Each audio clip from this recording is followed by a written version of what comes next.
Bonjour à toutes et à tous et bienvenue à ces webinaires de présentation du programme de travail 2026-2027 du programme européen Horizon Europe, programme cadre pour la recherche et l'innovation. Je suis Massimiliano Picciani, je suis responsable sectoriel à la direction de l'innovation BPI France et j'ai l'honneur d'être coordinateur de l'équipe des points de contact nationaux Cluster 5, Climat-Énergie. Et avec mes collègues, nous allons vous présenter les programmes de travail de 2026-2027, les opportunités en termes d'appel à projet et l'accompagnement que nous pouvons déployer en tant que BPI France. Dans un mot de contexte, dans un propos, donc vous connaissez, j'imagine, le programme cadre Horizon Europe. C'est un programme qui s'est déroulé depuis 2021 et jusqu'en 2027 avec un budget de 95 milliards d'euros. Dans chaque pays, il existe des équipes de points de contact nationaux qui ont le rôle de faire l'interface entre les communautés de recherche, les entreprises innovantes d'un côté et la Commission européenne et les États membres de l'autre. Donc, l'idée, effectivement, est d'avoir un rôle qui est celui que nous endossons en tant que points de contact nationaux pour diffuser les informations, vous accompagner à proposer des projets pour répondre aux appels à projets du programme cadre de travail. Nous allons présenter, comme je vous l'ai dit, les programmes de travail pour les clusters 5 qui visent spécifiquement les actions concernant le climat et l'énergie. Tout d'abord, les points de contact nationaux, qui sommes-nous?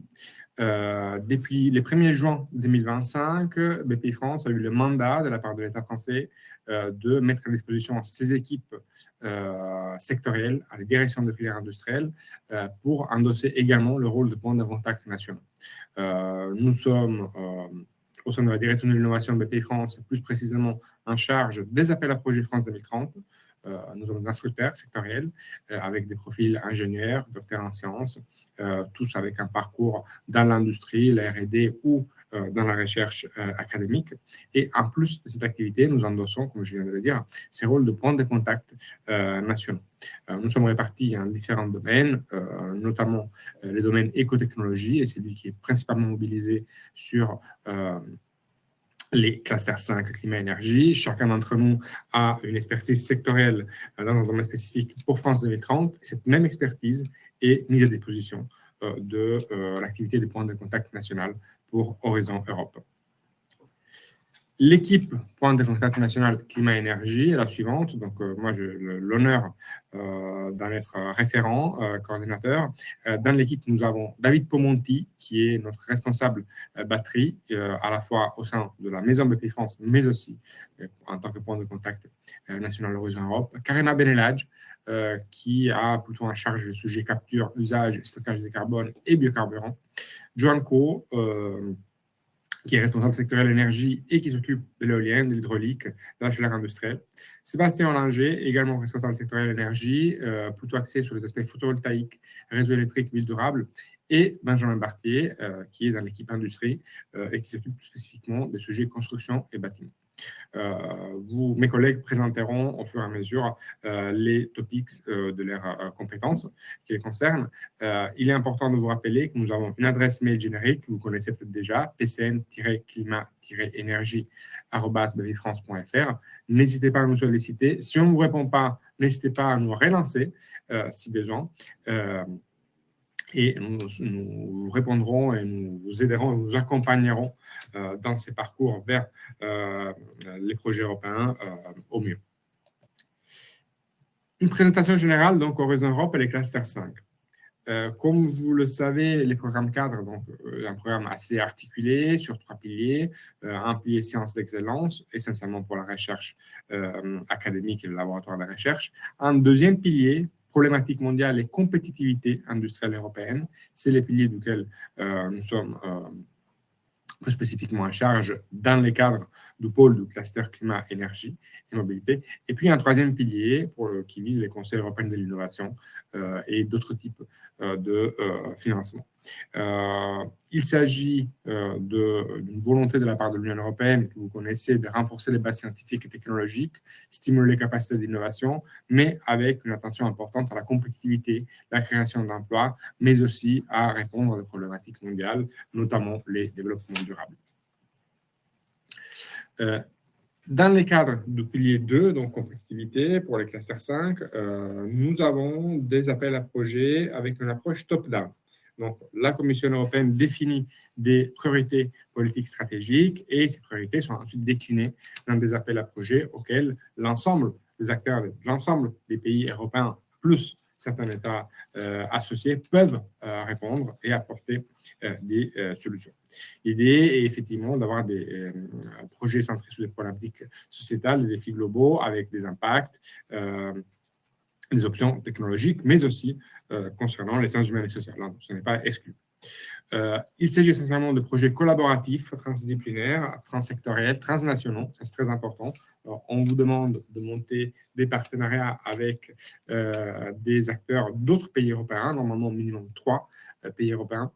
Ce sont des projets qui durent 3 à 4 ans en moyenne, avec un minimum de budget de 2 à 3 millions d'euros et en moyenne, on est sur 4-6, voire plus. Et il y a 3 typologies de projets, RIA, IA, CSA, que je vais détailler par la suite. Il est important de prendre en compte le fait que l'activité que nous faisons au cours de ce webinaire et en général en temps de points de contact nationaux est celle de vous aider à la lecture de programmes de travail. Comme je vous l'ai dit, tous les 2 ans, il y a un programme de travail, donc une liste d'appels à projets qui sont ouverts au sein du cluster 5 climat-énergie, avec une liste d'appels à projets, des destinations, sous-destinations topiques. Il peut sembler assez complexe, mais en fait, il a une structure relativement standard et claire à utiliser. N'hésitez pas à nous solliciter si vous avez des difficultés de lecture de ce programme de travail. De toute manière, c'est quelque chose qui permet vraiment d'avoir une vision globale et synoptique des opportunités de financement qui sont ouvertes. Dans les cadres du programme de travail que vous pouvez trouver toujours en ligne, notamment, je le dis, sur le site horizoneurope.gouv.fr, vous avez la capacité de lire un appel à projet qui s'identifie avec un topic, donc avec un titre, des conditions qui indiquent les budgets approximatifs, l'éligibilité, les TRL, les résultats attendus, et là, ça c'est très important, en fait, cette partie-là vous indique quelles sont les attentes, quels sont les projets attendus de la part de la Commission européenne, sur quels aspects il faut travailler, sur quels aspects il faut que votre projet soit centré, et ensuite les activités, donc les actions à entreprendre pour respecter dans le cadre du projet. Comme je le disais tout à l'heure, il y a 3 typologies de projets collaboratifs, donc 3 instruments de financement, RIA, IA et CSA. RIA, il s'agit de projets de recherche, innovation, action de recherche et innovation. Donc, on parle plutôt de consortia qui visent de la recherche relativement fondamentale avec un TRL de sortie 2 à 5, donc bas TRL, afin d'étudier des nouvelles connaissances, explorer la faisabilité d'une technologie, d'un produit, d'un processus. Et l'idée est d'avoir des consortia qui soient ouverts à des laboratoires académiques ou des centres de recherche, mais bien entendu avec un apport de la part des entreprises pour la partie développement technologique ou amener jusqu'à un prototype à petite échelle. Deuxième instrument de financement, ce sont les IA, Innovation Action. Là, on est sur des technologies à maturité plus élevée, avec un TRL de sortie 5 à 8. Et l'idée est celle d'aboutir à quelque chose qui puisse être un plan de conception pour des produits, des processus, des services. Les IA sont donc un peu plus axés vers les entreprises innovantes et l'aspect, donc quelque chose qui est plus proche de l'industrialisation. Troisième outil de financement, ce sont les CSA, Coordination and Support Action. Là, on n'est pas sur un projet de recherche pour en parler. Ce sont des financements pour constituer des réseaux d'acteurs sur des thématiques données, acteurs publics, privés, associatifs, qui se rencontrent, qui échangent, qui discutent autour d'une thématique qui est considérée comme prioritaire et qui doit permettre ensuite soit la préparation de notre appel à projet, soit de donner des indications à la Commission européenne et aux États membres, donc de faire mûrir un peu un sujet via les échanges entre acteurs. Un point important sur le financement, tous les financements sont à 100%, sauf pour les IA, donc les actions plus proches du marché, là où les financements est à 70% pour les acteurs privés. Hein. Donc les entreprises de toute taille, elles sont financées à 70%. Il est important de comprendre que parmi les outils que Horizon Europe met à disposition, il y a aussi les outils des partenariats. Vous avez des partenaires institutionnels dans les cadres du cluster 5 climat-énergie, c'est notamment Clean Hydrogen. Des partenariats coprogrammés où vous avez à la fois des acteurs publics et privés qui se rencontrent pour faire avancer des sujets. Et dans le cadre du cluster 5 climat-énergie, vous avez batterie, vous avez la partie Build for People, donc environnement, le bâtiment durable, solar photovoltaïque, photovoltaïque solaire et smart grid et les matériaux avancés. Et pour terminer, vous avez aussi un partenariat cofinancé, Clean Energy Transition, qui est un partenariat dans lequel les États membres et la Commission européenne se mettent ensemble pour cofinancer des projets de recherche. Notamment, ces partenariats-là, en France, est porté par l'ANR et la région Pays de la Loire, qui ont déjà ouvert un appel à projet en début 2025, et d'autres appels à projets seront ouverts notamment en 2026. Et je ferai ensuite référence, je vous invite à faire référence à eux notamment, pour comprendre comment cela marche. Un point important sur l'aspect financement, les modalités d'évaluation de la convention de subvention des projets sont lump sum. Ça veut dire que vous avez des sommes forfaitaires. Vous avez une somme qui est fixée dans la convention de subvention pour chaque work package et soit en fait l'appel à projet définit les montants de la somme forfaitaire, soit c'est vous qui les définissez et chaque fois que le work package est fini, la somme des financements est débloquée. Sur ces aspects-là, notamment les aspects juridiques et financiers, on vous rappelle qu'il existe en France des PCN juridiques et financiers qui sont à votre service pour vous accompagner dans la mise en œuvre de ces aspects pour vos propositions de projet. Un autre élément important est les Social Readiness Pilot. Comme vous l'imaginez, dans un axe climat-énergie, il est extrêmement important de prendre en compte les préoccupations sociétales. Et donc, ce n'est pas uniquement une question d'acceptabilité de la technologie, mais aussi de concevoir des solutions qui soient adaptées aux besoins sociétaux. Et donc, sur la base de principes de recherche et innovation responsables, l'Union européenne, donc la Commission, vous demande d'avoir aussi des approches interdisciplinaires dans vos projets, avec implication des partenaires, notamment dans les cadres des sciences humaines et sociales, avec une méthodologie qui soit donc basée sur la recherche et l'innovation responsable, donc réfléchir aux impacts sociétaux, inclure les parties prenantes dans la réflexion, anticiper les besoins et la réactivité des évolutions sociétales, être flexible et assurer un suivi et une évaluation de ce projet. Donc, un outil de réflexion qui est mis à disposition est celui du Societal Readiness Think Tool. Je répète, pour les appels à projets, donc climat-énergie, c'est extrêmement important d'intégrer ces volets-là. Par rapport au consortia, on vous rappelle également la composition du consortium. Donc, il y a minimum 3 entités légales indépendantes dans 3 États membres ou associés, États associés de l'UE. Vous avez ensuite une liste des États associés, donc ça peut être le Royaume-Uni, ça peut être la Norvège, par exemple, pour certains calls. Donc, ça va dépendre un peu des différents pays, mais il n'y a pas que les États membres avec qui vous pouvez travailler, mais par contre, il faut en priorité viser des consortia avec des partenaires des États membres. Également, il y a les sujets d'égalité des genres. Et là, il est extrêmement important d'avoir également un Gender Equality Plan, donc un plan d'égalité de genre au sein du projet, que vous développez. Pour ce qui est des critères d'évaluation des projets EREA et IA, la Commission européenne se base sur 3 grands critères, l'excellence, l'impact et la qualité et l'efficacité de la mise en œuvre. L'excellence veut dire qu'en fait, les projets proposés doivent être clairs, pertinents dans ses objectifs, avoir une méthodologie proposée solide et bien entendu intégrer la question du genre et la question de la science ouverte, donc également dans la gestion de la propriété intellectuelle qui est développée. Sur la partie impact, il est important de bien mettre en avant les résultats, les impacts attendus au niveau sociétal, les contributions apportées par les projets afin de mesurer et maximiser ces contributions à l'évolution de notre société. Et pour terminer, la qualité de la mise en œuvre, donc c'est l'implémentation, le déploiement du programme de travail que vous avez, qui doit être convaincant, qui doit être bien structuré pour porter les projets à terme de manière correcte. Je passe à la partie du guide générique des appels 2026-2027. Je vais donc vous présenter l'ensemble des destinations du programme de travail 2026 et en petite coquille là, sur les clusters 5.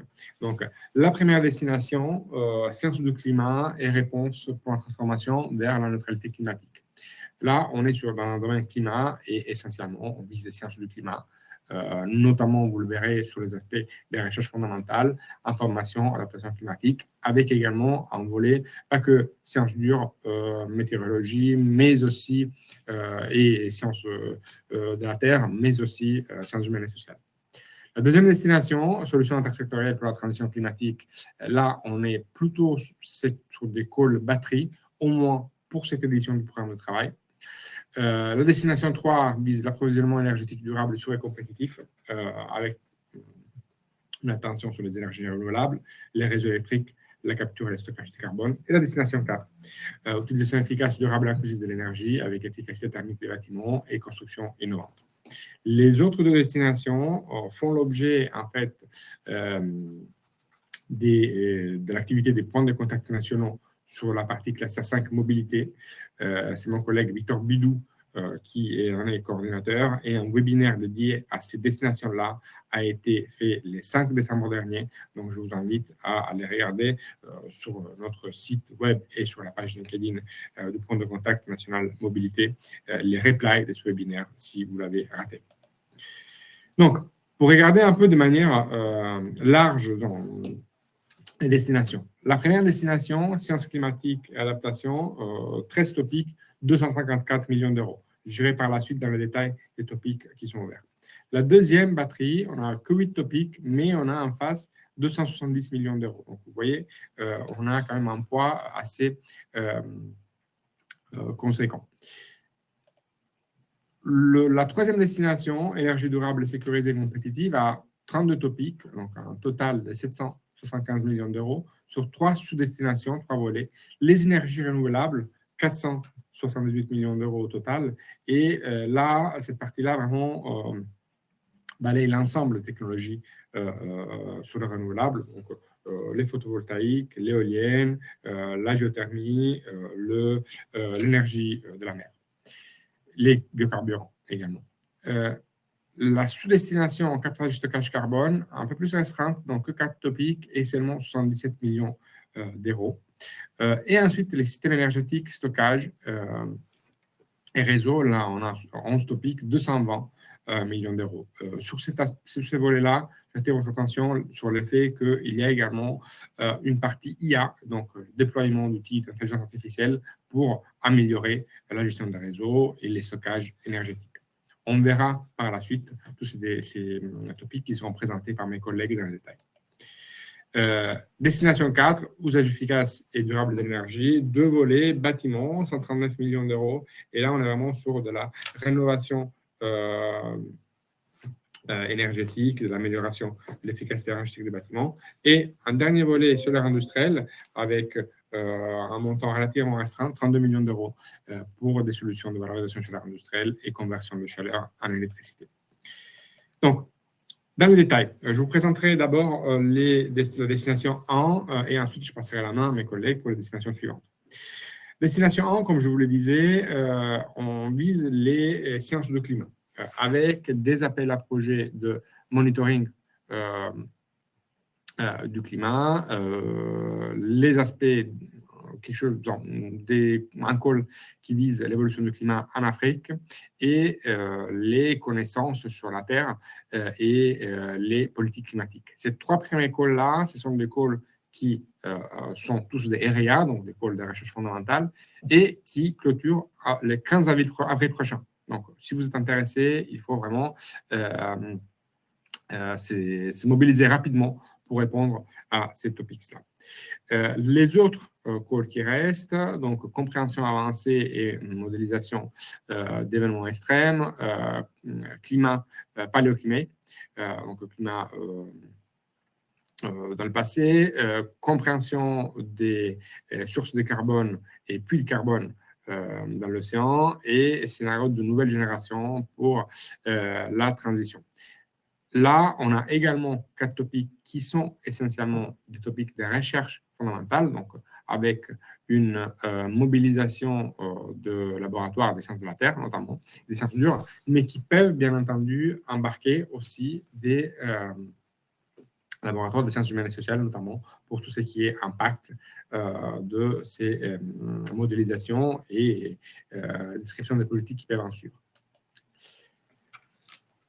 Sur la partie adaptation, action face au changement climatique, les 3 premiers calls également qui clôturent en avril 2026, implémenter l'adaptation au changement climatique dans l'Union européenne, donc améliorer l'évaluation des risques climatiques, améliorer les politiques climatiques avec une approche interdisciplinaire, avec une évaluation socio-économique, coût de l'inaction et de la décision, et détecter et combattre la désinformation climatique.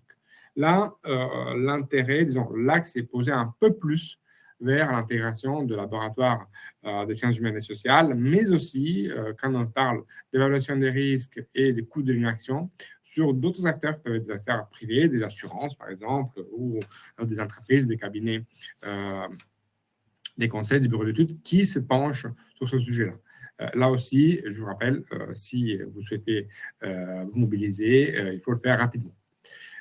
Les 3 derniers topics clôturent plutôt donc, en mars 2027, donc vous avez les temps. Et là, on parle de mesurer l'efficacité des politiques climatiques actuelles, documenter les mauvaises et les bonnes pratiques d'adaptation au changement climatique et collaborer avec l'Union africaine en matière climatique.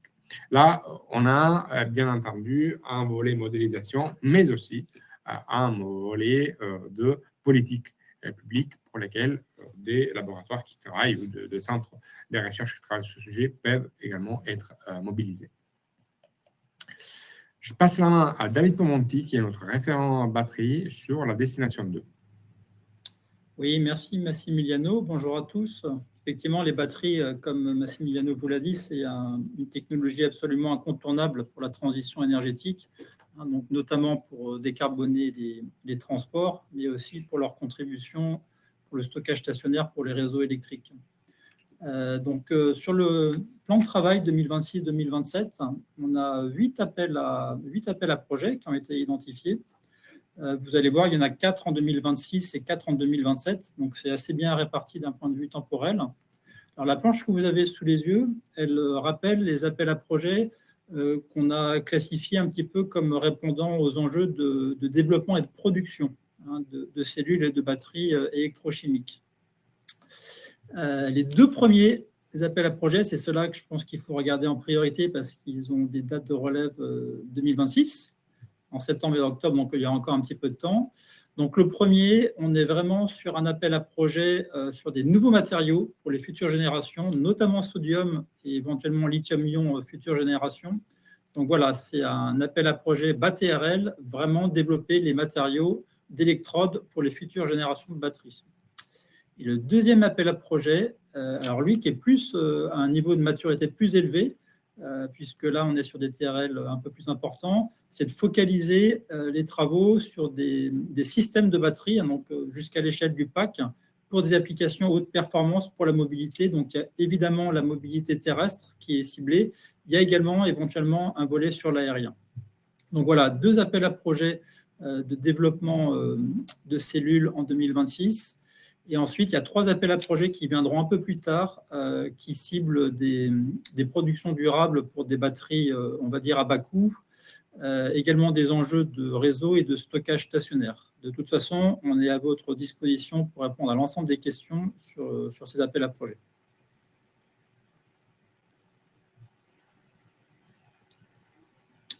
Et ensuite, il y a des appels à projets qui relèvent du recyclage, sur la planche suivante. Merci Massimiliano. Donc 3 appels à projet recyclage, vous l'avez compris, la logique des batteries, c'est vraiment d'être une chaîne de valeur circulaire. Et donc si on ne boucle pas la chaîne avec le recyclage, quelque part, on n'atteint pas l'objectif environnemental. Donc 3 appels à projet sur le recyclage. En rouge, pour que vous le voyez bien, parce que la date de relève est dès le mois de mars de l'année prochaine. D'ailleurs, on sait qu'il y a déjà des beaux dossiers qui sont en montage sur le sujet. Donc, du recyclage direct. Donc là, on est vraiment sur des procédés innovants, finalement, pour être capable de gérer un petit peu la diversité des chimies. Donc, là aussi, sur du BATRL pour vraiment préparer en fait le recyclage pour le jour où les gigafactories européennes commenceront à produire en masse et on commencera aussi à voir revenir des batteries en fin de vie. Et puis après, il y a un autre appel à projet, toujours sur 2026, alors qui est très spécifique, qui est pour faire un partenariat avec l'Inde sur le recyclage de véhicules électriques, de batteries de véhicules électriques. Et enfin, le dernier appel à projet, il est également sur le recyclage, il viendra plus tard en 2027. Et lui, par contre, il est plus aval, puisque là, on est plutôt sur l'amélioration des procédés existants. Donc, vous voyez, 8 appels à projet, des montants élevés. Et donc, ayez bien en tête les dates des prochaines relèves, notamment pour l'appel à projet recyclage direct avec une expiration au 31 mars. Voilà ce que je souhaitais partager avec vous sur les batteries. Et je passe la main au prochain appel à projet. Bonjour à tous, donc Johan Co, moi je suis référent sur la partie énergie renouvelable et plus précisément énergie renouvelable hors photovoltaïque. On va balayer sur cette slide-là l'ensemble des cols qui sont liés aux énergies renouvelables et on va voir qu'il y a une grande diversité qui est concernée. Donc, tout d'abord, le premier col concerne la chaîne de valeur ou les chaînes de valeur des différentes filières des ENR. Donc, sur ce type de projet qu'il faut adresser typiquement ou ce qu'il faut présenter ou développer, ce sont des outils qui peuvent intégrer notamment l'IA pour optimiser, augmenter la performance des filières industrielles sur les ENR. Le deuxième call est plus spécifiquement à la recherche, on va dire, de l'innovation de rupture pour la production d'énergie bas carbone forcément. Et donc ces deux premiers calls, vous avez vu que la deadline est proche, on est au 31 mars. Donc, les consortiums sont déjà bien ouverts. Donc, si vous êtes intéressé, c'est le moment d'accélérer. Le troisième call est un peu spécifique. En gros, le lauréat est pas annoncé, mais il a déjà la main mise, on va dire, sur ce call. Et ce qui va être intéressant ou stratégique de faire sur ce call en particulier, c'est de suivre parce qu'on va avoir du cascade funding sur ce call, donc c'est de suivre sur le portail Horizon Europe les calls ou les sous-calls qui seront relancés par le consortium lauréat. Le quatrième call concerne l'exploitation géothermique, ou plutôt tous les outils qui vont permettre d'optimiser la recherche des gisements potentiels. Le troisième porte, comme le call sur l'éolien, sur la démonstration de systèmes ou le moteur en mer ou dans des estuaires. Donc là, pareil, on va avoir un consortium qui va être lauréat de cet appel à projet. Là, par contre, je n'ai pas l'information sur le consortium en question. Et donc, ce consortium lancera ensuite des sous-calls via le cascade funding pour notamment faire des étapes de démonstration industrielle de prototypes. L'avant-dernier call concerne le déploiement des énergies renouvelables en Afrique. Et là, moi, je conseille de jeter un œil à ce call, parce qu'a priori, il y a jusqu'à maintenant assez peu d'intérêt, assez peu de marques d'intérêt sur ce call-là. Et c'est potentiellement, du coup, si ça se maintient comme ça, un call où la sélectivité sera un peu moins forte, où il y aura un peu moins de compétition. C'est un call intéressant qui reste assez large sur comment améliorer l'accès à l'énergie dans les zones africaines, typiquement des zones isolées. Donc, moi, je vous dis, jetez-y un œil et revenez vers nous, revenez vers moi si vous avez des questions. Et c'est pareil sur le dernier call concerne l'hydroélectricité. Enfin, je dis c'est pareil, c'est-à-dire revenez vers nous si vous êtes intéressé. Il est très, très, très, très probable qu'EDF en France présente au moins une proposition sur ce call-là. Et donc, si vous pensez pouvoir apporter quelque chose d'intéressant et que vous n'avez pas de contact côté EDF, contactez-nous et nous, on pourra éventuellement vous mettre en relation avec les bonnes personnes. Voilà pour la partie ENR hors solaire et je passe la main maintenant à Karima pour les biocarburants. Alors, bonjour à tous. Je vous prie de m'excuser, on a eu un tout petit problème technique, donc j'espère que vous m'entendez, mais je compte sur mes collègues pour m'informer si jamais… Oui. Parfait. Merci beaucoup, Johan. Donc, Karima Beneladj. Donc, moi, je suis point de contact national en transverse sur le cluster 4 et le cluster 5 pour tous les sujets chimie, procédés également carbone capture et donc les sujets qui vont mêler les deux, qui sont ici présentés, les biocarburants. Donc, les biocarburants, c'est considéré, donc, comme vous le savez, comme un levier clé pour décarboner les secteurs qui sont difficiles à décarboner, notamment l'aviation et le maritime. Et donc, l'Union européenne vise à accélérer cette montée en échelle des technologies de production de carburants renouvelables, à sécuriser les chaînes de valeur industrielle.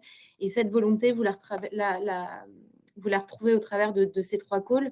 Donc déjà, pour ces calls, ce que je vous conseille, c'est de bien prendre connaissance, on en a parlé tout à l'heure, mais du 7 plan, hein, le plan stratégique pour les technologies énergétiques.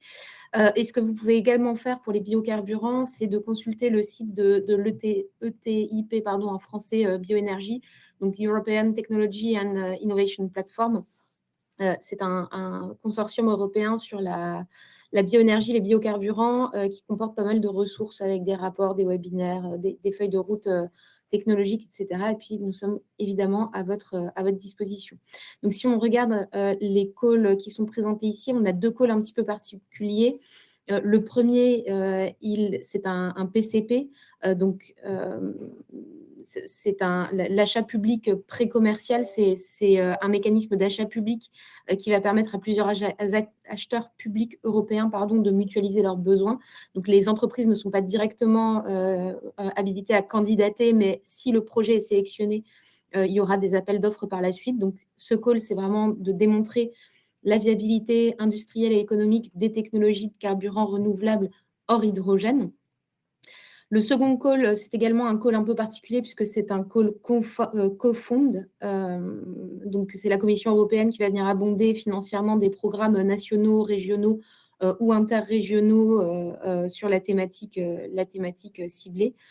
Et le troisième call, en revanche, qui est un call Innovation Action, qui va s'ouvrir à partir de l'été 2026, il vise à démontrer la faisabilité des chaînes de valeur régionales pour la production et la conversion de biocombustibles solides, issus notamment donc, de résidus de déchets biogéniques. Donc le TRL est plutôt élevé, entre 6 et 7. Les attendus, c'est la démonstration à l'échelle réelle d'une chaîne de valeur, de la chaîne de valeur régionale. Donc, depuis la collecte des résidus à la conversion de chaleur et électricité dans une centrale, dans les installations donc, de cogénération. Ce qui sera important,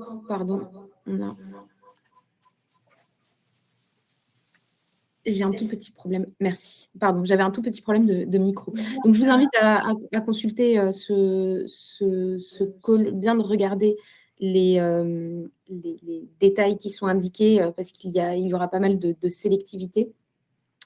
Je vous prie de m'excuser, on a des tout petits problèmes techniques, donc ce n'est pas extrêmement fluide. Si je passe sur la partie carbone capture, donc la capture du CO2, vous le savez aussi, probablement, c'est identifié comme une des technologies indispensables pour atteindre la neutralité carbone, en particulier pour les secteurs industriels difficiles à décarboner, donc le ciment, l'acier et la chimie, et également pour générer des émissions négatives dans le cadre de la capture de carbone direct dans l'air, donc la DAC.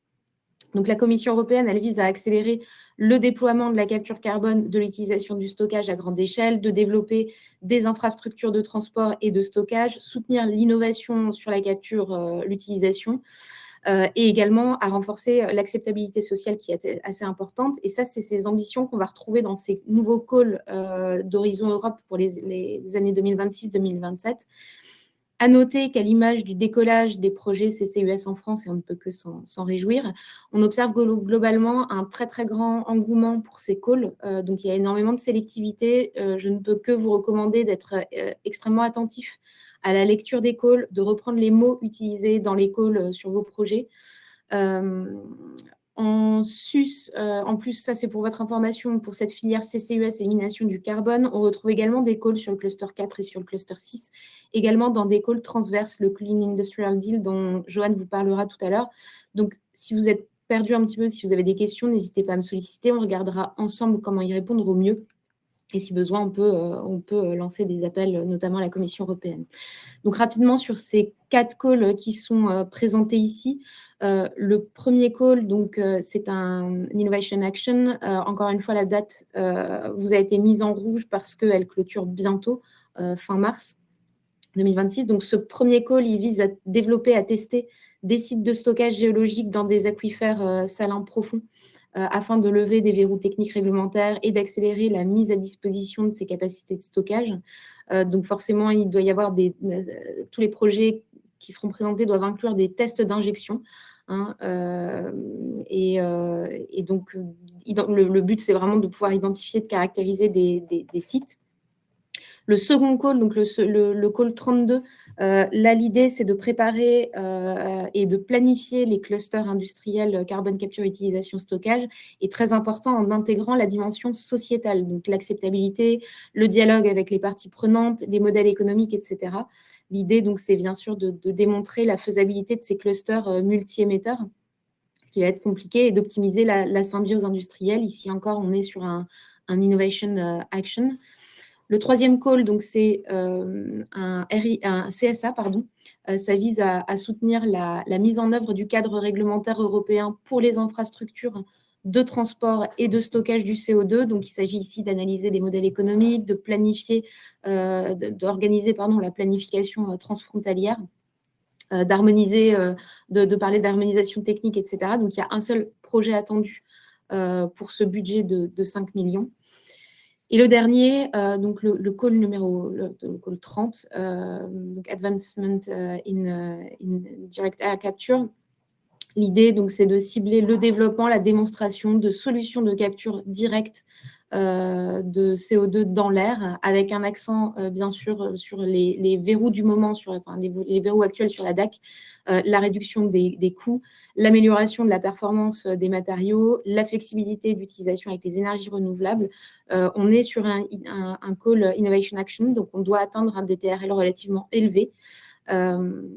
Et donc l'impact, bien sûr, le but, c'est d'accélérer la mise sur le marché des technologies DAC qui sont en pleine accélération en Europe et en France. Voilà, et je passe la parole du coup maintenant à mon collègue Sébastien pour la partie photovoltaïque. Bonjour à tous. Donc, embrayons sur les appels à projets photovoltaïques. Donc, pour commencer, 2 appels à projets qui vont clôturer d'ici fin mars, donc à regarder en priorité. Il y en a un qui est plus sur la durabilité des panneaux photovoltaïques, donc étendre leur durée de vie et limiter l'usage de substances nocives, indium, argent, plomb, fluor et d'autres. Et un deuxième appel à projet qui est sur le photovoltaïque intégré au bâti et qui vise à industrialiser ce type de module photovoltaïque, donc mettre à l'échelle et aussi travailler sur le recyclage. Pour les calls qui clôturent plus tard, donc fin 2026 ou 2027, un premier call, le D314, qui porte sur l'agrivoltaïsme et l'agrivoltaïsme et le photovoltaïque flottant. Ensuite, 2 calls, D315 et 16. Le D315 est assez ouvert. Il vise à développer, le type de technologie n'est pas précisé, des cellules avec un meilleur rendement et une durabilité au moins équivalente à ce qu'on trouve aujourd'hui sur le marché, et à préparer leur industrialisation avec tous les équipements qui seront nécessaires en usine. Et ensuite, un call, le D316, plus ciblé sur les cellules tandem, lui aussi qui vise à préparer leur déploiement industriel. Enfin, le D317, alors lui, il dézoome un peu, il vise à favoriser l'intégration du photovoltaïque dans son environnement. Donc, que ce soit un environnement, quand on parle d'environnement industriel, je veux dire au sens site industriel ou réseau électrique. Donc, il y a 2 axes. Soit démontrer une installation photovoltaïque haute tension, au-delà de 3 kV, et qui soit hybride avec courant alternatif, courant continu, et ou une installation qui soit bien intégrée au réseau, dans le sens capable de participer de manière un peu sophistiquée au marché d'électricité, donc par exemple en intégrant des batteries de stockage, pratiquer une tarification dynamique, etc. On peut passer à la slide suivante sur les... je crois que j'ai la main également. Mais voilà. Alors maintenant, il y aura deux planches sur les appels à projets qui portent sur le réseau électrique. Ils sont assez nombreux. Je les ai catégorisés en 2, une partie plus sur le matériel et une partie qui est aussi un peu sur le matériel, mais qui insiste beaucoup sur la dimension numérique. Donc commençons par le matériel. Il y a 3 appels à projets qui clôturent fin mars. Donc là aussi, à regarder en priorité. Premier, le D318 sur les technologies pour la stabilité du réseau face à l'augmentation de la part des ENR intermittentes. Donc on parle des onduleurs dits à formation de réseau, des batteries, etc. Un deuxième appel à projet ciblé réseau de transport HVDC. Et un troisième appel à projet, lui ciblé, le D321, ciblé sur le stockage électrique hors réseau, en fait pour remplacer les générateurs de secours qui fonctionnent aujourd'hui aux énergies fossiles pour des infrastructures critiques notamment. Ensuite, deux appels à projets qui clôturent fin 2027, qui sont en quelque sorte couplés. Il y a le D325 qui porte sur le développement de salles de contrôle pour le réseau de transport et le D326 qui porte sur les outils pour la gestion du réseau de distribution.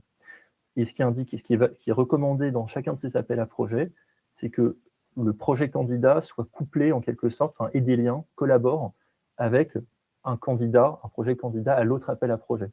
L'idée, c'est de faciliter, c'est de renforcer l'interopérabilité entre réseau de transport et réseau de distribution. Et ensuite, le D327, qui lui vise à développer des solutions de stockage d'énergie qui s'appuient sur des infrastructures existantes ou qui sont obsolètes. Et donc là, on parle de barrages abandonnés, on parle d'anciennes mines, on parle d'infrastructures liées aux énergies fossiles. Passons maintenant aux appels à projets, toujours sur le réseau électrique, mais très axé numérique, avec une forte dimension numérique.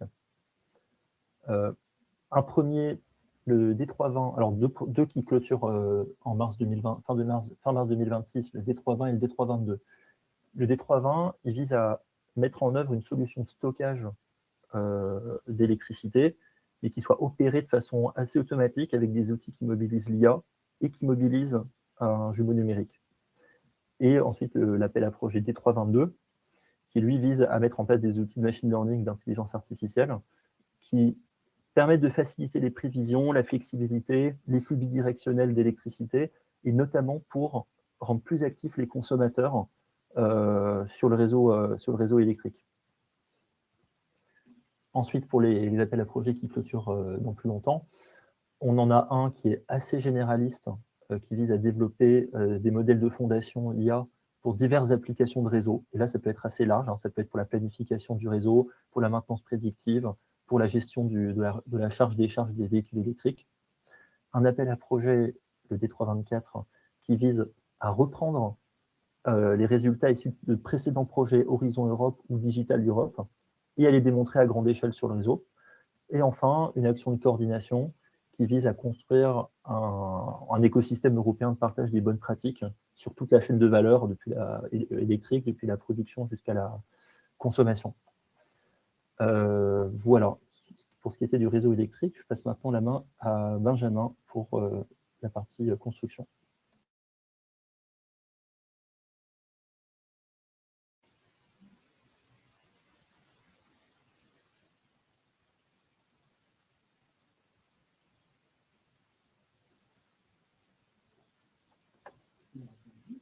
Allô Benjamin, est-ce que tu nous...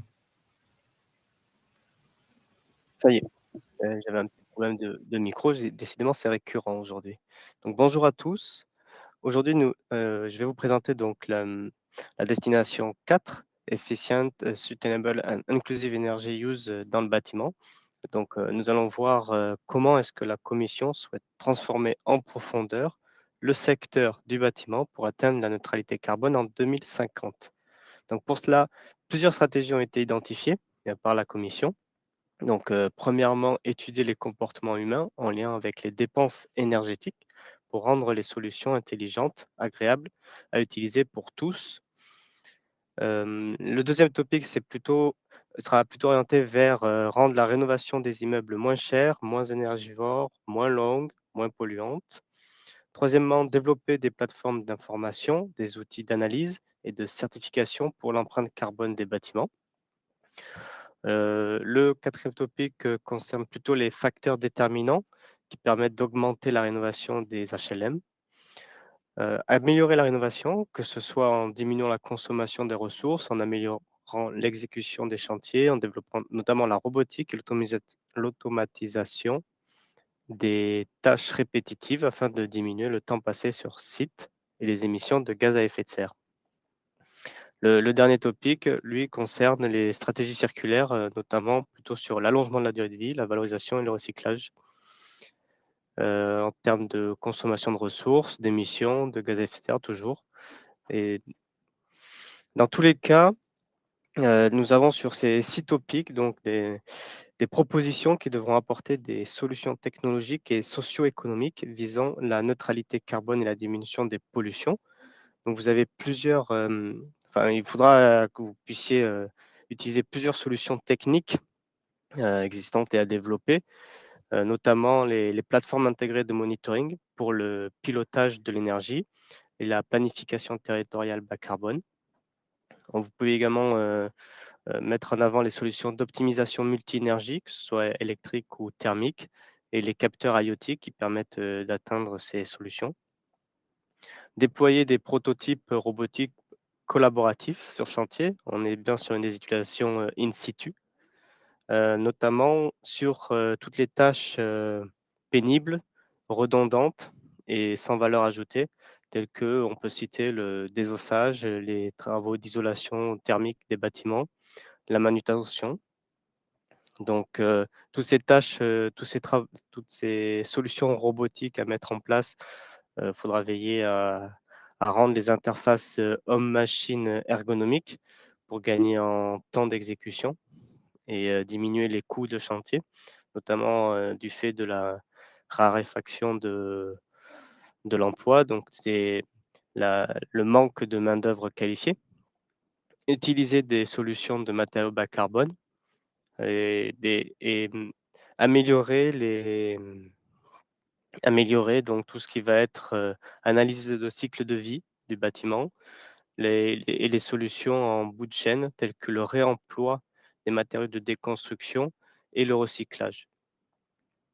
Donc ça, c'était pour la partie technique, mais il faut également veiller à intégrer des facteurs socio-économiques et SHH dans vos propositions, telles que l'acceptabilité sociale. Donc, il est demandé d'intégrer une gouvernance locale en amont des propositions et veiller à impliquer les citoyens, les collectivités dans l'acceptation des solutions à l'échelle des quartiers ou des zones d'habitation. Faire des analyses d'impact sociaux, de bien-être et de santé des utilisateurs. La plupart de ces appels s'inscrivent à l'exception du 05 D4 05, s'inscrivent dans le cadre du partenariat européen Build for People. Donc à ce titre, les projets retenus devront contribuer aux objectifs de Build for People, transférer les connaissances au réseau de clusters d'innovation et communiquer sur les résultats obtenus afin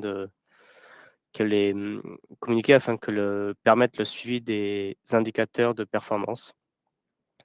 Et les 2 derniers topics, eux, se clôtureront en septembre 2025, alors que les 4 premiers se clôturent en septembre 2026. Et je vais laisser la main à mon collègue. Hop là, non. Je vais reprendre la main, Benjamin. Hop là, ok, merci. Merci, Benjamin. Et on va attaquer la chaleur industrielle. Et juste avant, je vais faire une petite modification ou un ajout sur mon propos concernant le col, sur l'hydroélectricité. Je parlais tout à l'heure d'EDF, elle est potentiellement, très probablement répondre à faire une proposition sur ce col. Je vais citer aussi, parce que EDF n'est pas le seul acteur sur l'hydro en France, les acteurs que sont du coup le CNR, le SHEM et puis aussi Engie qui exploitent des centrales hydroélectriques sont potentiellement aussi des gros industriels qui pourraient présenter des propositions sur ce col-là. Voilà. Ensuite, je passe maintenant sur la chaleur industrielle. Donc, sur la chaleur industrielle, il y a quelques cols qui sont spécifiquement sur cette thématique. Donc, si je les prends dans l'ordre, le premier s'attache à soutenir des projets qui vont proposer des systèmes de production de chaleur pour des applications industrielles à partir de solaire thermique, avec notamment un critère important qui est attendu sur ce col d'un point de vue technique, c'est qu'il faudra pouvoir proposer une solution qui couvre 50% des besoins en chaleur annuelle par l'énergie solaire thermique. Donc, ça implique notamment de prévoir typiquement des briques technologiques sur le stockage pour pouvoir optimiser la consommation d'énergie qui aurait été récupérée sur le solaire. Le deuxième call, lui, concerne spécifiquement j'allais dire les data centers, c'est vrai, mais pas que, puisqu'on est sur un call qui est un peu plus large. L'objectif, c'est bien d'optimiser, enfin de valoriser la chaleur fatale qui est perdue sur on va parler de IT rooms, donc les salles informatiques en bon français. Et en fait, il n'y a pas de taille, ça peut être des petites tailles de salles informatiques, donc pas forcément des data centers, mais dans des bâtiments où vous avez une masse conséquente de serveurs qui permet de récupérer à partir, en niveau bas, à partir de 100 kW de chaleur. À partir de ce moment-là, du coup, on peut proposer un projet une technologie qui s'adresse à la valorisation de cette chaleur fatale. Justement, en parlant de chaleur fatale, les deux derniers calls présentés sur cette slide concernent la chaleur fatale, là, de manière plus générale, dans l'industrie, avec objectif, comme on est sur les Innovative Action, l'objectif d'avoir des TRL hauts en fin de projet et de s'attacher à la démonstration des prototypes industriels in situ. Et le mot-clé sur ces deux calls, c'est la réplicabilité. Il faut que votre projet, ce n'est pas le seul critère, mais c'est un des critères très importants, il faut que vous prouviez dans votre projet, dans votre proposition, que votre technologie, votre procédé est réplicable sur d'autres industries ou sur un large éventail de procédés qui couvrent en volume de chaleur au niveau européen une masse significative et critique. Voilà pour la chaleur industrielle, et on va garder un peu cette thématique pour la slide suivante. On va parler maintenant du Clean Industrial Deal. C'est du coup un dispositif de financement sur Horizon Europe qui est un peu nouveau, un peu innovant.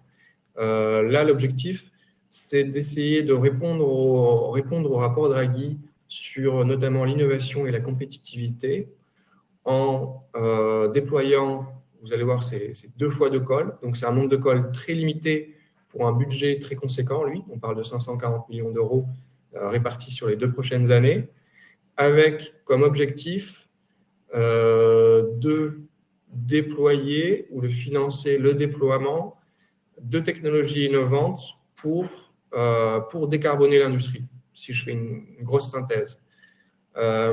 Et quand je parle du coup de décarboner l'industrie, maintenant si je rentre un peu dans le détail de chacun des deux calls que je vais vous présenter juste après, c'est qu'il y a un call qui va viser spécifiquement les technologies qui visent à valoriser les CO2. Donc ça, c'est pour la première thématique. La deuxième thématique, ça va être l'électrification, ENR, stockage d'énergie, chaleur fatale. Troisième thématique pour ce premier call, ce sera l'efficacité matière et la circularité, c'est-à-dire réussir à consommer moins de matières premières pour faire le même produit in fine. Et la deuxième cible la cible plutôt du deuxième call, c'est de financer le développement de technologies. On parle de net zero technologies. Donc là, l'objectif, c'est financer des projets de R&D sur des technologies de stockage, de production d'énergie avec un enjeu bas carbone.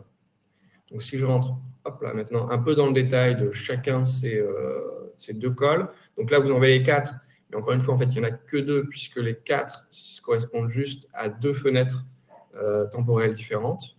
Donc, ça veut dire que vous avez 2 calls qui s'ouvrent là à la fin de l'année, qui vont se clôturer en septembre 2026, et les 2 mêmes calls qui vont s'ouvrir en janvier 2027 pour se clôturer en septembre 2027.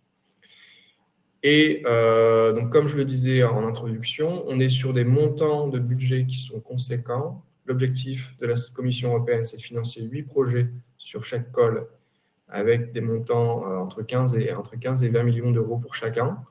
Et avec, comme je l'ai dit tout à l'heure, le premier col qui est sur la partie CCUS, ENR et efficacité matière, le deuxième col qui est sur développement technologie net zéro. On va maintenant parler, on va rester sur une thématique climat, mais on va élargir un peu le spectre. On va parler de cols qui sont sous des chapeaux qu'on appelle missions. Pour rappel, pour ceux qui ne sont pas encore très sachants sur Horizon Europe et qui ne connaissent pas les cols, les appels à projets qui sont liés aux missions, c'est que la Commission européenne a défini un certain nombre de priorités thématiques qui sont l'adaptation au changement climatique, le développement de la ville durable. On retrouve aussi les aspects santé ou les aspects préservation du sol aussi, la qualité des sols en Europe. Et donc, de notre côté, BPI-France, on est PCN sur ces deux missions qui sont adaptation au changement climatique et ville durable et intelligente. Donc, tout de suite, en introduction, il y a un webinaire sur la mission adaptation au changement climatique qui est prévu fin janvier. D'ailleurs, ceux qui sont sur la mailing list PCN Cluster 5 recevront le Save the Date et l'invitation avant la fin de l'année. Mais je vais quand même, avec mon collègue Sébastien pour la mission Ville durable, vous présenter rapidement de quoi il retourne sur ces appels à projets. On est sur des appels à projets qui, globalement, entraînent une diversité d'acteurs assez forte, puisqu'on va retrouver des collectivités locales, notamment dans chacun de ces codes, dans chacune de ces propositions, forcément aussi des PME, mais des acteurs de la recherche, des instituts publics qui travaillent en lien avec le climat. Et ce qui est intéressant de pouvoir proposer sur ces propositions, c'est justement une variété d'expertise. Ça va d'outils informatiques, IA pour la gestion de données, par exemple, à des compétences en sciences humaines pour la dissémination ou la sensibilisation des populations, des collectivités territoriales, typiquement. Et c'est principalement ça. Et après, je parlais des collectivités territoriales qui sont plus dans le rôle de pilotage local des actions en lien avec l'adaptation climatique, au changement climatique, pardon. Je vais maintenant donner la main à Sébastien pour la mission Ville durable et intelligente. Merci Johan. Donc mission ville durable et intelligente. 7 projets, entre guillemets, purement ville durable et intelligente. Et ensuite, je parlerai de 3 projets qui sont un peu plus transverses à différents sous-programmes d'Horizon Europe. Donc, le CIT 01 porte sur l'association, vous allez voir, c'est assez divers. Le CIT 01 porte sur l'association, une bonne association transport public et mobilité partagée, donc démontrer des solutions en situation réelle en ville. L'appel à projet 02, lui, porte sur le chauffage basse température, notamment les pompes à chaleur, que ce soit à l'échelle d'un bâtiment ou d'un quartier. L'idée, c'est dans un projet donné, de travailler sur les deux. Un troisième appel à projet, donc qui porte lui sur l'installation de micro-réseaux courant continu basse tension dans différents types de bâtiments. L'idée, c'est de pouvoir se passer un maximum des conversions alternatives continues qui sont coûteuses. Un quatrième appel à projet, alors qui n'aura qu'un seul lauréat, c'est une action de coordination qui porte sur les cités hydrogènes, donc qui vise en fait à partir des hydrogen valleys, des vallées d'hydrogène existantes, d'essayer de les coupler avec des villes pour que les villes puissent décarboner certaines de leurs activités, mais ça exclut le chauffage. Ça vise notamment les sites industriels dans les environs des villes. La CIT 03 est à nouveau sur le transport. Donc là, l'objectif, c'est de développer des hubs de transport multimodaux qui permettent de faciliter le fait de se reporter sur des solutions de mobilité durable. Et ainsi, ça vise un moindre impact environnemental du transport en ville, mais également une meilleure résilience. L'appel à projet suivant est axé sur la logistique urbaine, donc notamment dans le contexte du développement rapide des commandes en ligne, en fait, et avec un accent mis sur sur l'économie circulaire et notamment pour tout ce qui est packaging, donc, que ce soit les emballages, que ce soit les caisses de livraison, etc. Et enfin, un appel à projet qui est sur, en fait plus pour les pouvoirs publics, qui vise à stimuler la commande publique pour tirer les innovations liées à la ville durable vers le marché. Je passe maintenant à 3 calls qui sont axés ville durable, mais qui sont également qui touchent également à d'autres thématiques. Un premier donc, qui est ville durable, mais également qui est en lien avec le programme NEB, le New European Bauhaus, le partenariat Build for People et les aspects CCRI. Donc, l'objectif ici est de démontrer des solutions d'économie circulaire pour le secteur de la construction. Le call suivant, donc, qui est lié à l'adaptation au changement climatique, à la ville durable et à nouveau au programme NEB, il porte sur en fait, tester dans différentes villes plusieurs configurations d'espaces verts et de couverts arborés dans l'objectif de comprendre à quel point elles ont des bénéfices, des retombées positives, à quel point elles sont difficiles à mettre en œuvre ou pas. Et ensuite, dernier call, transverse adaptation, changement climatique, ville durable et CCRI, qui vise, lui, alors ce qui porte sur le sujet de l'eau, en fait, il vise dans le cadre de la directive eaux résiduaires urbaines mise en place par la Commission européenne, l'objectif de ce call, c'est de démontrer des solutions pour le traitement des eaux usées et leur réutilisation, en respectant les seuils de la directive des rues, et également de déployer des solutions basées sur la nature, des solutions d'infiltration dans les sols urbains, et également d'autres thématiques comme la récupération d'énergie, par exemple, la production de biogaz. C'est un call qui est assez large sur les sujets liés à l'eau en ville. Et c'est tout pour les sujets ville durable. Je rends la parole à David. Absolument. Merci Sébastien. Et je reprends la parole pour vous parler d'hydrogène. Donc, effectivement, une molécule dont on aura absolument besoin pour décarboner, notamment l'industrie. Comme vous le savez, l'hydrogène, on l'utilise déjà massivement aujourd'hui, mais c'est de l'hydrogène souvent produit à base de fossiles. Et on utilisera aussi de l'hydrogène décarboné pour des nouveaux procédés, notamment pour l'industrie de production d'acier, par exemple, mais également pour les transports, notamment les transports difficiles à électrifier. Alors, le programme sur l'hydrogène, il a été mis en place sous l'égide du Clean Hydrogen Joint Undertaking. Le gros avantage, de mon point de vue, de la décomposition des appels à projets, c'est que c'est extrêmement bien structuré. C'est-à-dire que vous avez des appels à projets sur la partie production, donc on est vraiment sur l'amont, et on va en parler ensuite. Ensuite, la partie stockage, distribution, et in fine, les usages de l'hydrogène, avec des priorisations sur certains cas d'usage. Et enfin, des sujets un peu transverses, mais qui sont absolument fondamentaux, notamment sur la partie formation. Quelques éléments d'information complémentaires sur la partie hydrogène. Alors, on fera un atelier dédié à Evolution, la grand-messe de l'hydrogène. Je pense que tous les acteurs de la filière connaissent, qui aura lieu fin janvier. Donc voilà, on aura un atelier qui est déjà prévu, vous pouvez le noter dans vos agendas, le 28 janvier à midi. Et l'autre élément que je voulais partager avec vous, c'est attention, la quasi-totalité, voire la totalité des appels à projets expire à mi-avril 2026. Donc c'est vraiment le bon moment de s'y mettre, sachant que c'est des appels à projets où en général, on est sur des montants, vous le voyez, on a 21 appels à projets pour 100 millions d'euros.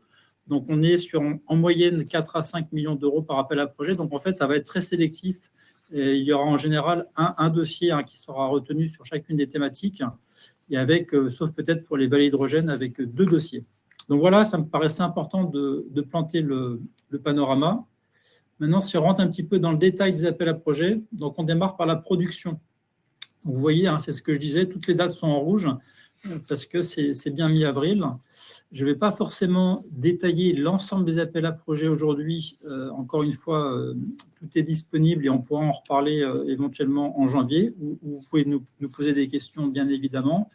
Les messages à retenir sur la production, c'est que vous voyez les 4 premiers appels à projets, on est vraiment sur de la production d'hydrogène électrolytique.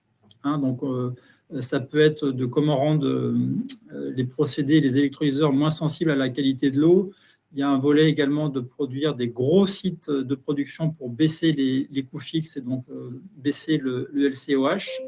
Un enjeu de sécurisation extrêmement important. Et puis une réflexion dans le cadre d'un appel à projet d'ICSA sur plus la partie modèle économique pour rendre les applications industrielles compétitives. Donc voilà, 4 appels à projet sur l'hydrogène électrolytique, un appel à projet de production à partir de déchets organiques. Et donc là, l'enjeu, c'est vraiment, même si les technologies aujourd'hui existent déjà, c'est de les améliorer, notamment sur la partie efficacité énergétique, les rendements. Et puis, in fine, de l'hydrogène à partir d'énergie solaire. Et donc là, on imagine bien, pour les gens qui connaissent le sujet, qu'il y a des enjeux de stabilité de matériaux, d'efficacité de la boucle de chaleur. Autre commentaire, vous voyez l'ensemble des appels à projets, on est sur des typologies Research Innovation Actions. Donc, on attend beaucoup de candidatures de nos laboratoires dans l'Est de la France, mais pas uniquement. Voilà, on est vraiment sur des appels à projets qui sont sur des bas TRL, donc à relativement faible maturité technologique. Donc ça, c'était la production. Une fois qu'on a produit l'hydrogène, il y a l'enjeu du stockage et de la distribution. Donc là aussi, ça a été structuré sur des solutions de stockage. L'idée, c'est de baisser les coûts et évidemment de traiter les enjeux de sécurité. Un appel à projet spécifique sur les pipelines, les conduites, qui peut s'appliquer à la fois aux conduites nouvellement générées ou rétrofitées, des conduites de gaz qui seraient adaptées au transport d'hydrogène. Un volet de réservoir également, avec des prix de revient compétitifs pour la partie hydrogène liquide. Et le dernier appel à projet, il est aussi relatif à l'hydrogène cryogénique, pour là plutôt des approches de liquéfaction décentralisée. Donc, comment rendre des petites installations finalement compétitives en coût, même si elles traitent des petits volumes.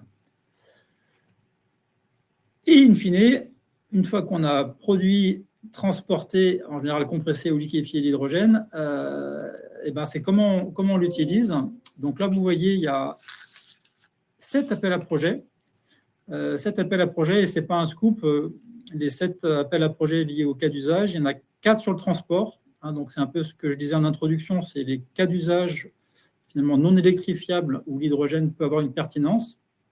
Et là, vous le voyez, il y a notamment des ciblages sur de l'usage pour du transport aérien ou du transport maritime, notamment toute la partie pile à combustible, qui est un composant absolument stratégique et central.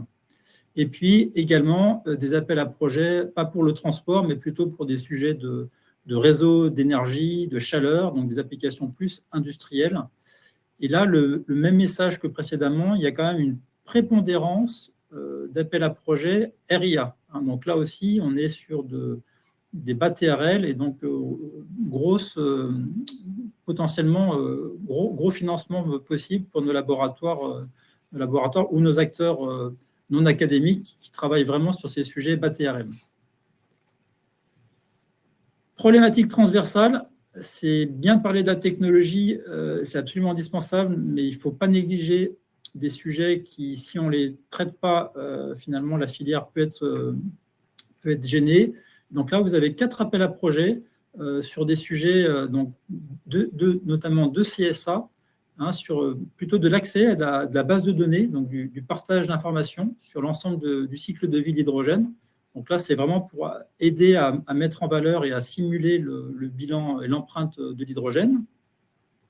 Un sujet aussi important au niveau plus sociétal et de sécurité, finalement, c'est des questions d'odorisation pour éventuellement détecter des fuites. Et puis, les 2 derniers appels à projets, donc il y en a un qui est absolument important et je sais que la filière française a bien identifié le sujet et l'Europe également apporte sa contribution sur la partie formation. La formation des professionnels est extrêmement importante.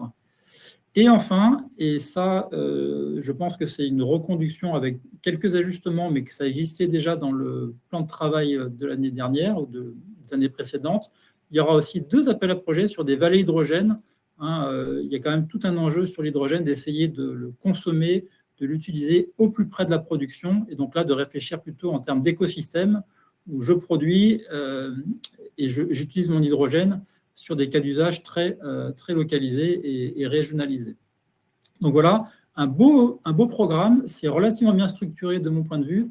Donc je rappelle le message en introduction. Par contre, ça va être très sélectif, donc de l'importance de bien se coordonner et de monter des beaux partenariats. Et je profite de la tribune pour parler d'un événement qui aura lieu à Karlsruhe le 5 février, justement pour aborder un petit peu les thématiques principales d'Horizon Europe. Il y aura un volet hydrogène, donc pareil, n'hésitez pas à nous solliciter ou à vous documenter parce que l'événement est en ligne. Le KET, Key Enabling Technologies de Karlsruhe, le 5 février 2026, où on parlera hydrogène. Voilà ce que je voulais vous dire sur l'hydrogène, et je passe la main à Sébastien. Oui, donc en lien un peu avec les thématiques ville durable dont on parlait plus tôt, je ne vais pas détailler, alors c'est pour vous parler très rapidement du programme New European Bauhaus. Donc, il y a 19 appels à projets pour allouer 210 millions d'euros d'aide. Les idées générales du NEB, comme on dit, c'est de développer la beauté, la durabilité et l'inclusivité des villes, des bâtiments. Il se décompose en 3 destinations. Une qui est pour faire le lien entre transition écologique, inclusion sociale et démocratie locale. Une deuxième destination qui insiste sur les approches circulaires et régénératives pour l'environnement bâti. Et une troisième destination qui porte sur la transformation des quartiers, des voisinages, et des approches innovantes en termes de financement et de nouveaux business models dans les voisinages. Donc, la responsabilité de point de contact national sur ce sujet NEB, elle est partagée, parce qu'en fait, c'est assez large comme appel à projet et comme objectif. Ça peut toucher, dans ce qui me concerne, à l'énergie, mais ça touche tout à fait à la culture, et aux sciences humaines et sociales, et évidemment à l'architecture. Donc la responsabilité de point de contact national, elle est partagée avec d'autres points de contact national des clusters 2 et 6, qui sont Margot Buridan et Maxime Douns. Donc si vous tapez PCN New European Bauhaus, vous tomberez sur une page où il y a une adresse mail unique, et entre nous trois, nous partageons la responsabilité de répondre aux questions. Voilà, j'en parle pas plus parce que il y a des webinaires NEB et nous en organiserons probablement un prochainement. Merci beaucoup.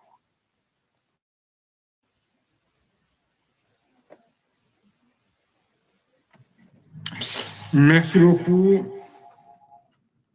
Merci. Donc, on poursuit avec la partie information pratique et accompagnement. Et un grand merci à mes collègues pour avoir présenté dans les détails les topics du programme de travail.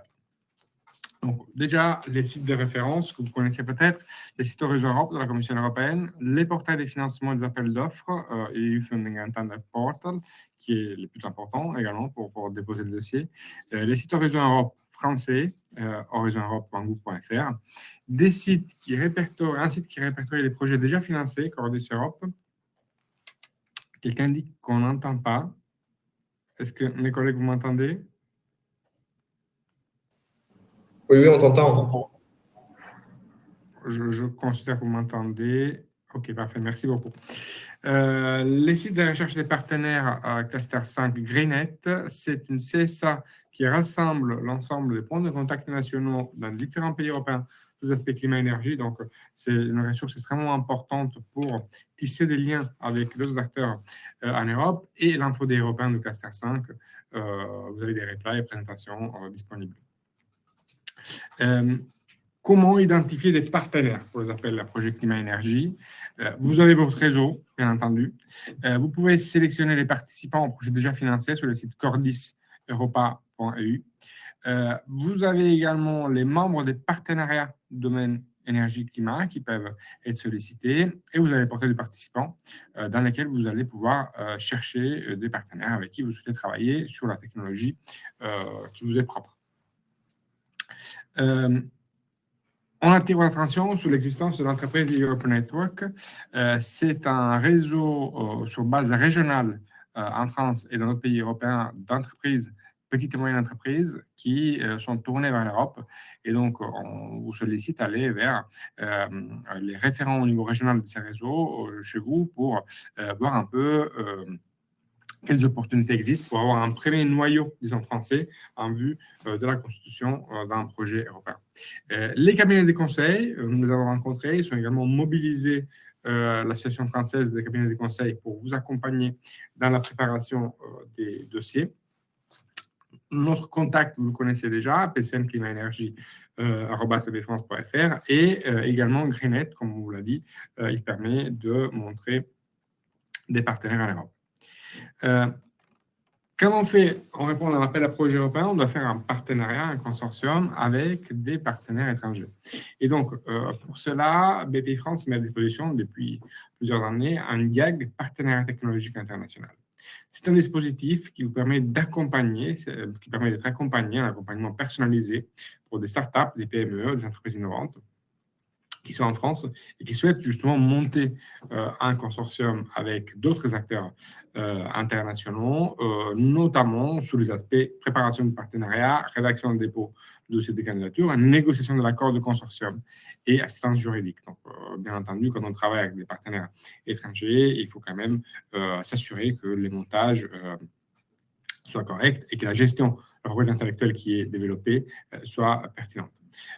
CEDIAG a une prise en charge de 50%, donc jusqu'à 25 000 € pour des chefs de file et 5 000 € hors taxe, avec une liste de consultantes spécialisées dans le montage de projets collaboratifs. Pour les acteurs académiques, on attire votre attention sur le fait que l'ANR opère le dispositif MRSCI, montage des réseaux scientifiques européens et internationaux, qui également sert à monter des réseaux avec des laboratoires de recherche français qui souhaitent préparer des réponses à des appels à projets européens.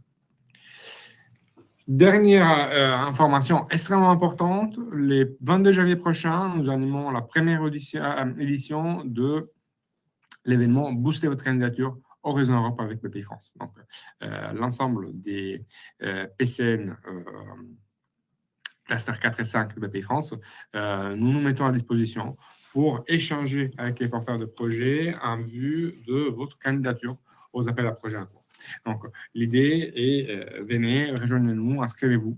Il y aura des sessions dédiées pour relire votre dossier. Il y a un deadline qui a déjà été fixé, mais on vous invite vraiment à nous faire part des dossiers que vous souhaitez déposer, notamment pour un certain nombre de calls que vous trouvez sur les sites. Et là, c'est une première édition de cette volonté de la part de PCN Bpifrance de vous accompagner au mieux dans le développement de votre projet.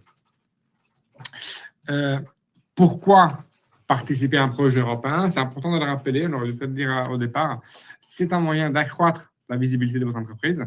Vous devenez membre du comité des lauréats, vous êtes reconnu donc pour votre expertise et vos compétences en tant que bénéficiaire d'un financement européen. Vous créez un réseau à l'international, en Europe, donc vous élargissez aussi votre marché, vos audiences ou vos coopérations scientifiques. Vous développez votre stratégie, donc vous arrivez à comprendre mieux comment vous positionnez dans les paysages sur votre segment technologique et vous pouvez bien entendu augmenter votre expérience, notamment dans la gestion de projets, dans le management de projets. Donc, on vous invite vraiment à ne pas être timide dans le dépôt des candidatures. Nous sommes arrivés à la fin de la partie de présentation et donc nous enchaînons maintenant sur la partie questions. Donc, je sais qu'il y a un certain nombre de questions qui ont été posées. Je pense que mon collègue Emilio Carrera de la Direction Europe a répondu à une très bonne partie d'entre elles. Est-ce qu'il y a des questions qui restent sans réponse? Également sur le chat, je vois qu'il y a eu pas mal de réactions sur l'hydrogène. Et mes collègues David Pomonti et Sébastien Ranger ont déjà répondu. Donc, est-ce qu'il y a des sujets que vous souhaitez aborder?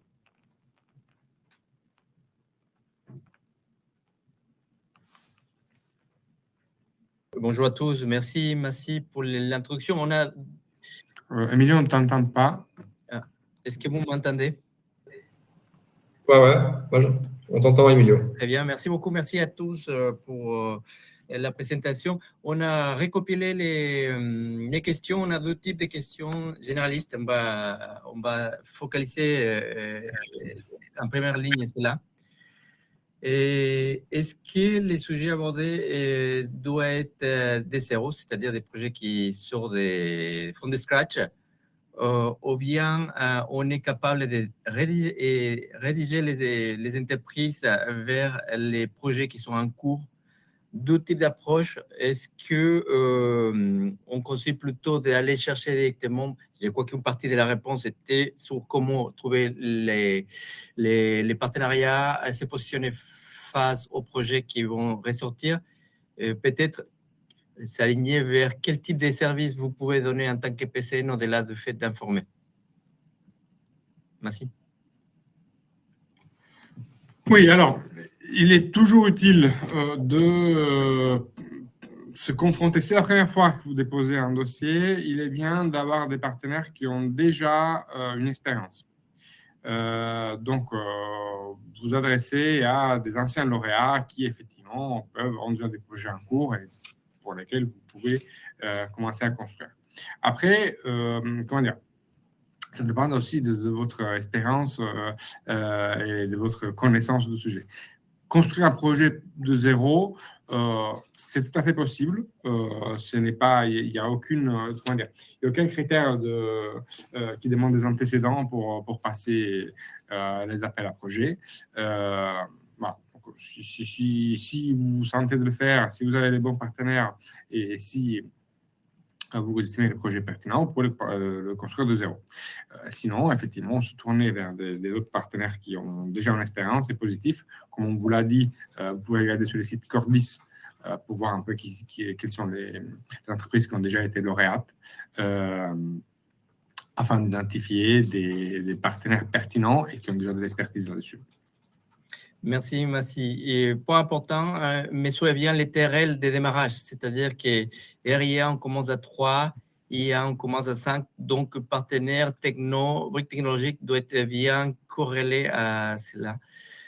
Dans les mêmes lignes d'analyse, peut-être c'est intéressant parce qu'on a l'opportunité d'avoir nos référents France 2030 qui sont nos PCN. Ça, c'est vraiment la force valeur ajoutée de Bpifrance dans cette mission PCN.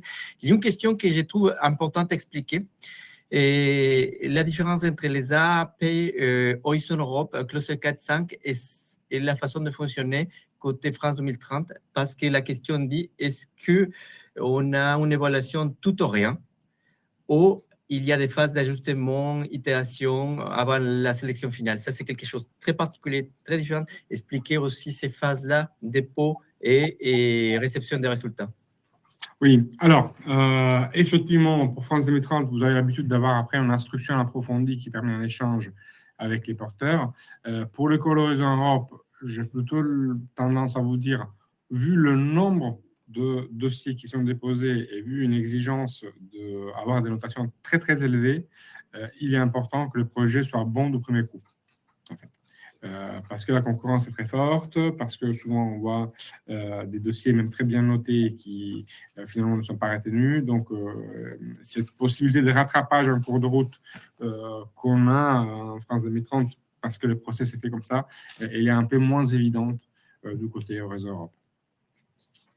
Et un point complémentaire également, une fois que vous déposez le projet, la clôture est donnée sous les dates et les dates fixées dans les calls.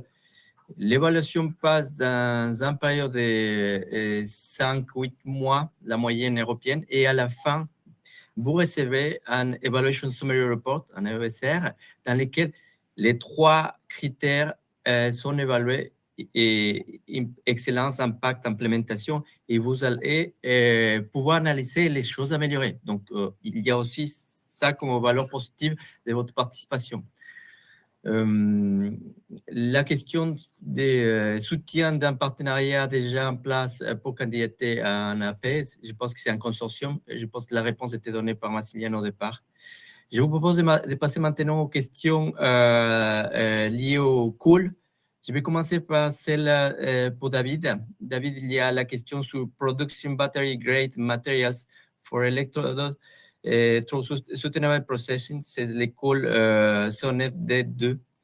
Est-ce qu'il y a des procédés liés à la purification du graphite naturel pour entrer dans ces cols? Alors, effectivement, l'appel à projet sur les matériaux, de ce que j'ai compris, il cible à la fois les matériaux de cathode, mais aussi d'anode. D'ailleurs, il est fait mention de graphite. Alors, il fait mention notamment de graphite synthétique, mais je pense que le graphite naturel, il n'y a pas de contre-indication particulière. Ce qui est important, c'est vraiment de démontrer, je dirais, le caractère d'innovation. On est sur un call. Attendez, je vérifie juste. Il faut bien que le TRL du développement soit cohérent avec le TRL de l'appel à projet, mais les matériaux d'anode et donc le graphite, pour moi, sont complètement dans le scope de cet appel à projet. Donc, pas hésiter à peut-être envoyer un petit mail là, s'il y a besoin de creuser un petit peu en fonction de la technologie et du procédé pour qu'on regarde ensemble, mais a priori, la réponse est oui. Très bien, merci beaucoup David. Je continue dans les sujets qui rentrent dans ton scope. Et Raphaël nous pose la question, est-ce que l'intégralité des projets portant sur l'hydrogène sont portés par les Partnership Clean Hydrogen Clean Energy Transition, CETP, ou bien ceux qui sont aussi considérés ailleurs, c'est-à-dire au-delà de cela, on va trouver des autres écoles pour l'hydrogène? Alors, honnêtement, je pense que justement, l'intérêt que ce soit construit en partenariat avec le Clean Hydrogen, c'est justement de bien cibler et de prioriser les sujets qu'on souhaite, enfin, que l'Europe souhaite accompagner. Donc, moi, j'avoue que je n'ai pas connaissance d'appel à projet ciblés sur l'hydrogène en dehors de ceux dont on a parlé. Peut-être qu'on pourra vérifier, mais pas ma connaissance. Et peut-être pour complément, il y a des sujets externes qui rentrent dans la logique hydrogène, notamment les piles à combustible ou autres, mais qu'on va trouver hors de l'escope central hydrogène via les waterborne transport ou autres, mais ce n'est pas forcément les centres. C'est ça qui est important, justement ce qu'il essaie David. Et le Clean Industry Partnership a comme objectif de fédérer toutes les actions communes. Merci beaucoup David. Je vais passer aux questions pour Johan. Johan, tu as une question qui dit concernant au call en 2 étapes, 2 stages. Est-ce que l'énergie osmotique et nucléaire seraient éligibles?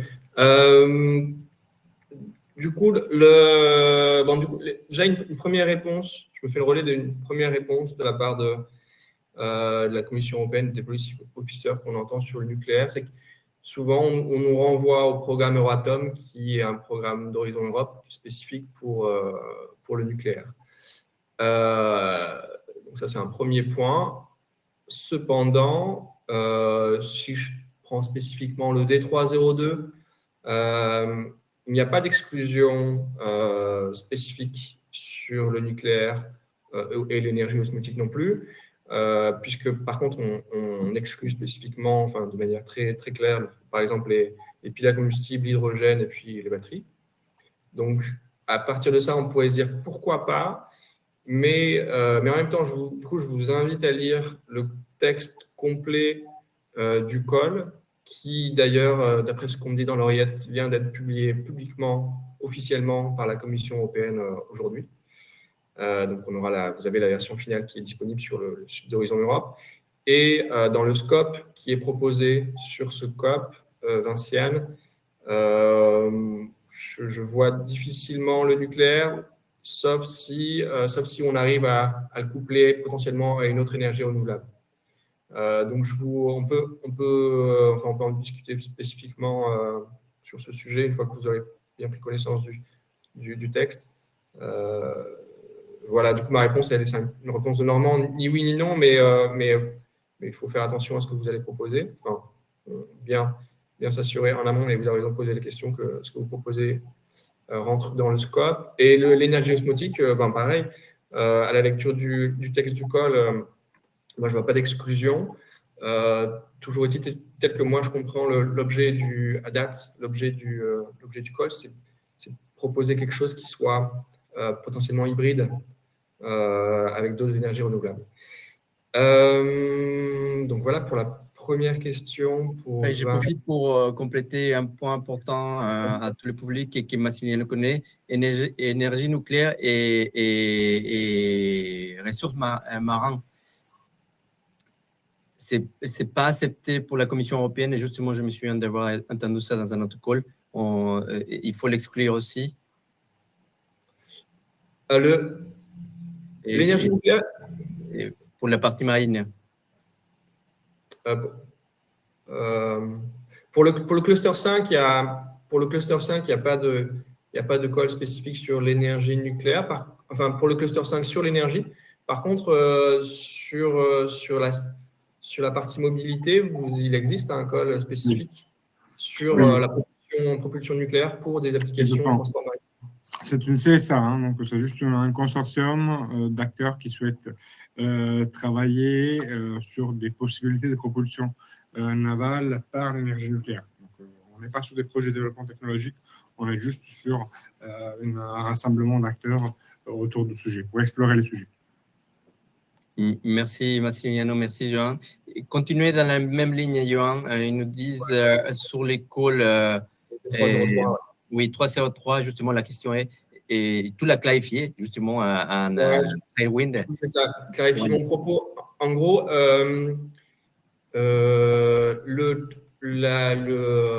l'entité qui a poussé le format de ce call, qui est le Joint Program Wind, si vous tapez du coup sur Internet Joint Program Wind, vous allez trouver la page de l'association qui est portée par ERA, 2ERA. Donc, en gros, c'est cette institution qui a porté ce format de call auprès de la Commission européenne, et ça a marché.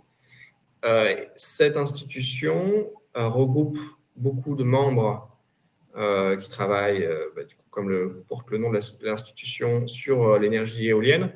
Et donc sans surprise, les membres de cette institution, pas tous les membres, mais il est très probable qu'un certain nombre de membres de cette institution vont postuler à ce call, et comme ils l'ont proposé, ils connaissent a priori tous les critères à respecter pour pouvoir le gagner.